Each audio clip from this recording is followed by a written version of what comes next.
You've prayed before. Maybe once, maybe every day, maybe you don't call it prayer, but you've whispered a wish into the dark and hoped something was listening. Every culture on Earth has done this, every single one, and that raises a strange question. When did this start? When did your ancestors first look up at the sky, or into a fire, or at a dead body and decide that something unseen was in charge? The real answer is far stranger than a single moment of invention. Nobody sat down one day and wrote the first god into existence. Instead, belief in God seems to have leaked out of something much older and much stranger. The way your brain is built. Here's the thing you were never told in school. Religion didn't start as a rulebook. It didn't start as a temple or a text or a commandment carved into stone. Long before any of that, it started as a glitch. A very useful glitch, but a glitch nonetheless. Think about your own mind for a second. When you hear a branch snap in the woods at night, what happens? You don't think wind. You think someone is there. Your brain jumps straight to an agent. A person, a predator, a presence. This reflex has a name. Psychologist Justin Barrett called it the Hyperactive Agency Detection Device, or HAD for short. Your brain is wired to assume something intentional caused a sound or a shadow.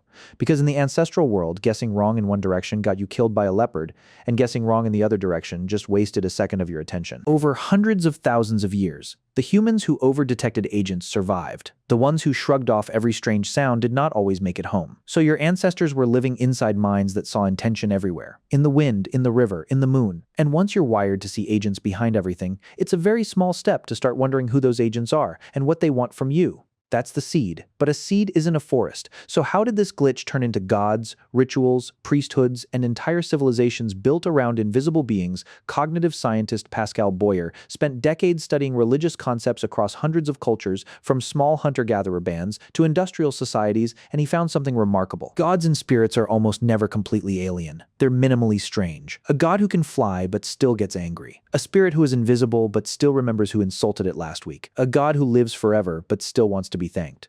Boyer argued that this is exactly why these ideas spread so easily. Your brain already has machinery for tracking other minds. It's the same machinery you use to guess what your friend is thinking, or to wonder if your boss is annoyed with you. Gods simply borrowed that machinery. They are, in a sense, imaginary people your mind was already built to imagine. Now, picture your ancestors 40,000 years ago. No writing, no permanent shelter in most places. Death was constant and close. A child could die from a scraped knee that got infected. A hunter could vanish and never come home. In a world like that, minds obsessed with cause and effect, and haunted by invisible agents, would naturally start asking why. Why did the storm kill my brother and not me? Why did the herd disappear this year? An impersonal universe doesn't offer satisfying answers to those questions, but an agent does. A spirit who was angered. A god who was testing you. Suddenly, senseless tragedy has a reason, even if the reason is frightening. There's physical evidence that this kind of thinking is ancient, and it's older than most people assume. At a site called Göbekli Tepe in modern-day Turkey, archaeologist Klaus Schmidt uncovered massive carved stone pillars arranged in circles, dating back roughly 11,500 years. That's before farming, before permanent villages, before pottery. And yet here were enormous ritual structures, built by hunter-gatherers, decorated with carvings of foxes, snakes, and vultures, that almost certainly carried symbolic or spiritual meaning. For a long time, historians assumed that agriculture came first, and that religion was something settled societies invented once they had free time. Göbekli Tepe flipped that assumption. It suggests that shared belief and the gathering of large groups for ritual purposes might have helped drive people towards settling down in the first place, not the other way around. And it's not just monuments. Burial sites tell the same story from an even earlier angle. Neanderthal remains, found at sites in Iraq and elsewhere, show bodies buried with apparent care, sometimes alongside pollen, tools, or ochre pigment. Archaeologists still debate exactly what this meant to the people who did it. But deliberately burying your dead, instead of leaving them where they fell, hints at something beyond survival instinct. It hints at meaning, at the idea that death is not simply the end of a body, but a transition, a ritual. A first fragile guess at an afterlife. So you have two ingredients now, a mind wired to detect invisible agents everywhere, and a species facing constant unexplained loss, desperate for a story that makes the chaos feel ordered. But there's a third ingredient, and it might be the most important one of all.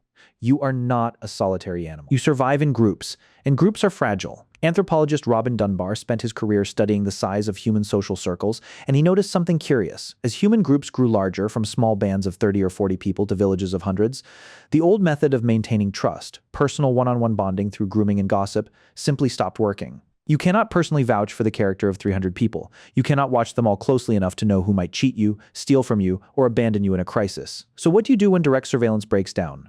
You invent a watcher who never sleeps, a god who sees everything, even the things you do in private. Researchers studying the psychology of religion have found again and again that belief in a watchful, moralizing god tends to correlate with larger, more cooperative societies. Not because gods make people naturally kinder, but because the idea of being watched, even by something invisible, changes behavior. Multiple experiments have shown that simply reminding people of a watching presence, even something as small as a poster with eyes on it, makes people behave more honestly and more generously. Now imagine that effect, not from a poster, but from an all-seeing God woven into every story your community tells. Suddenly cheating becomes riskier, cooperation becomes easier to enforce, even among strangers who will never meet again. This is the counterintuitive twist that most people miss. Religion likely wasn't imposed from the top down by powerful priests trying to control the masses, at least not at first. It appears to have emerged from the bottom up as an accidental solution to a very real survival problem. How do you get thousands of near strangers to trust each other enough to build a society together? Of course, none of this happened in one clean, orderly sequence. It wasn't a single invention with a single inventor. It was gradual, messy, and wildly different from region to region. Some early beliefs looked like animism, the idea that rivers, mountains, and animals all carry their own spirit or awareness. Some looked like ancestor worship, where the dead were thought to still watch over the living. Some looked like the sky gods and storm gods that would later evolve into the more familiar, organized pantheons of Egypt, Mesopotamia, and Greece. Historians and archaeologists still argue fiercely about which came first and how directly one led to another. The honest answer is that we don't have a clean timeline. We have fragments, a burial here, a carved pillar there, a cave painting that might be ritual or might just be art. What we can say with real confidence is this: long before any of the religious texts you might recognize today, long before organized temples or written scripture, humans were already primed for belief. The same mental tools that let you imagine what a friend is thinking, worry about an unseen threat in the dark, or feel a chill of being watched when you're alone in an empty house. These are the same tools that gave rise to spirits, ancestors, and eventually gods. Religion in this light isn't a virus that infected an otherwise rational species. It's closer to a byproduct, a side effect of a brain built for survival, social trust, and meaning-making, applied to the biggest questions a person can ask. And here's where it circles back to you, sitting wherever you're sitting right now. That instinct hasn't gone anywhere. You still flinch at a strange noise in an empty house and imagine a presence before your rational mind catches up. You still search for a reason when something terrible happens, even when you know, logically, that the universe doesn't owe you one. You still feel, in certain quiet moments, like something might be watching. That isn't a flaw left over from a more superstitious past. It's the same ancient machinery, still running, still doing exactly what it evolved to do, scanning the world for minds, meaning, and connection, because for most of human history, missing an agent in the shadows was far more dangerous than imagining one that wasn't there. So you've prayed before, maybe once, maybe every day, and now you know something your ancestors didn't. That whisper into the dark isn't a modern invention or a flaw unique to you. It's a signal from one of the oldest, most persistent instincts your species has ever carried.